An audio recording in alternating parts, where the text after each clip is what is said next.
For me, becoming unrecognizable didn't mean losing myself. It actually meant finding myself.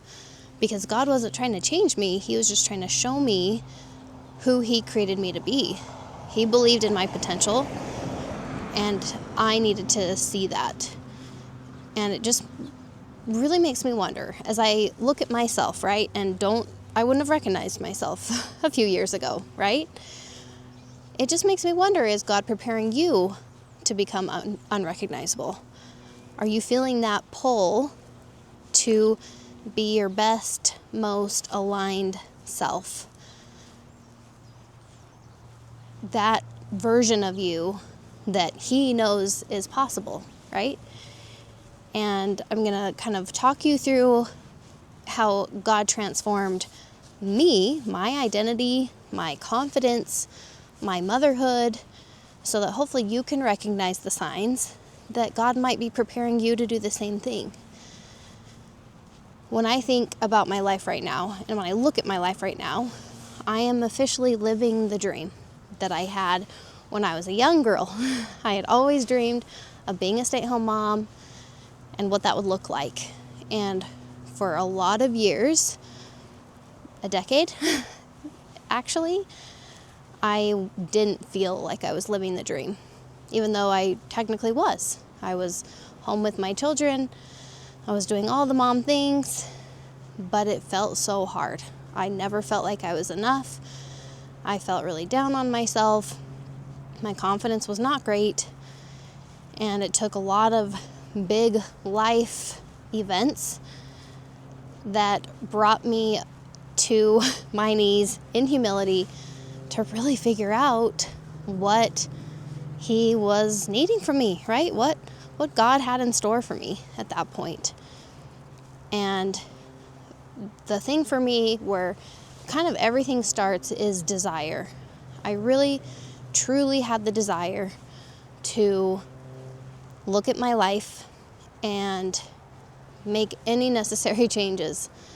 For me, that came down largely to my desire to improve and change myself instead of my desire to improve and change other people or even my circumstances. I mean, as humans, that's human nature. We want to change other people. We think it's our job to change other people. We think we know best. And honestly, we're taught and raised that that's how things work. When you get married, you lay it all out there. This is what I need from you. This is what you need from me. Do that and we can be happy, right? But in reality, as we take ownership of ourselves and our feelings, and as I learn to do that through life coaching, I recognize, holy cow, I have been giving all of my power away. And no wonder I'm so unhappy, because I felt like I was at the mercy of everyone else and circumstances that were out of my control. It was very uncomfortable to feel so helpless. Honestly, I felt very helpless. And to me, that's potentially the biggest change and the thing that made me most unrecognizable, actually taking ownership of my feelings, of my thoughts, recognizing those thoughts, identifying those feelings, and then getting to work to make changes if I so chose to. But I wasn't waiting around anymore. I wasn't just too bad, however life goes. You know what I mean? The next thing for me was my reactions. As a mom, there are external things happening all throughout the day. Messes being made, kids yelling, or babies crying, or even good, happy things. We are constantly reacting to our environment. And as I recognize the need to pause, do that with intention, even in the happy moments, this isn't just, snapping at your kids or yelling or doing things like that. It's just wanting to make the most of those daily opportunities I had to be teaching my kids, to be interacting with them, to be showing them an example. They're constantly learning, they're picking up everything we're putting down, and my choice to own my feelings, own my thoughts, and react in such a way that I was proud of completely changed how I saw motherhood, honestly. Completely changed how I showed up every day. I was really finding out who I really was, which sounds so dramatic, but we're conditioned and socialized to be very a certain way. However we were raised, or going to church, going to school, there's just certain expectations that form these beliefs that we then have about ourselves. And I really believed I needed to be a certain way. Probably soft-spoken, a good girl, all these things. And as I really took the time to look at myself, look at my life, pray for kind of inspiration about who I really was and how that should show up in my motherhood. I was a stay-at-home mom. That was my world. That was everything to me. And it was very relevant, even like how I was cooking dinner or how I was presenting my home. I had all these pressures to meet expectations, to live up to a certain standard. I was comparing myself to other moms or things I would see online. Hence the constant feeling of never enough and pretty low confidence. I wouldn't say rock bottom, but close.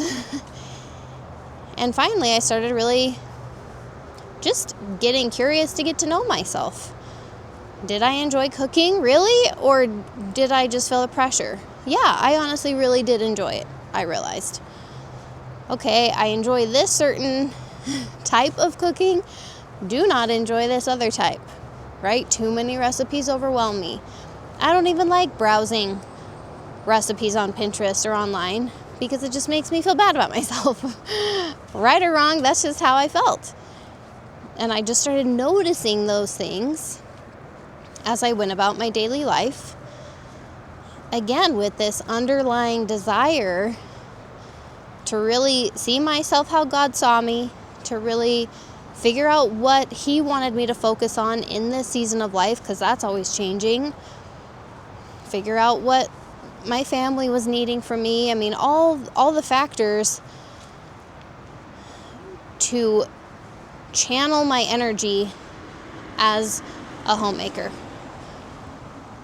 Was this the time to be cooking from scratch and focusing on health because that was just my passion at the moment? Or was this a time to, let's say, declutter and organize and, make the home function better?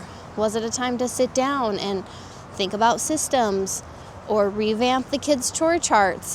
There are so many things on our plates, and it can be very overwhelming, and we can kind of get swallowed up in all of that and lose ourselves. And what's so interesting, I think as a mom, when I think about kind of the term unrecognizable, which is a very hot topic right now, which one is unrecognizable? The mom you are now that's potentially in survival mode, swallowed up in guilt, run ragged, right? Not thriving. Is that the version of you that's unrecognizable? Or is it this, dream version of you that just seems so out of reach? I think becoming unrecognizable, we just need to make sure that we do recognize ourselves in the right way. Does that make sense? I just feel like social media, the pressures of the world really can skew our reality and the version of ourselves that we're shooting for. We're not trying to be that mom, the one that's all her kids are in perfect little outfits and her house looks amazing and she's got this gorgeous spread on her kitchen table. That's not the aspiration here, or at least mine. But I think when we go into this kind of concept, right? Like, what changes should I make? Oh, there's all these areas I could improve on. That's really missing the mark from tapping into your God-given divine nature and letting that guide your focus. Here we are. It's a new year. Who is not talking about goals? Who's not thinking about goals? If you really wanted to become unrecognizable this year, what would that look like? And it probably isn't going to be the surface level things, because those will only kind of bubble up to the surface once some deeper things are addressed. How is your confidence? How is your satisfaction with your daily life? How's your motivation? Those are the things that are now unrecognizable in me. All the stuff on the surface hasn't actually changed much. Maybe that's disappointing to you, but it hasn't. Like, I'm still doing the things I've kind of always done. But my experience as I'm doing those things is so different. And kind of just the way I carry myself, the way I present myself, the way my family knows me, so different. I used to feel totally invisible. I wouldn't say any of my family members, husband, kids, really knew me. They didn't really know the things that interested me or the things that excited me. I was just like head down, focused, working all the time in the home. But now, I let myself live life. I let myself enjoy life. I invite my family into the work, so I'm not just doing it all alone. I let them know the things that interest me or what I want to do with them. We take turns picking the music or picking the games. That part is unrecognizable. Does not look the same as it used to.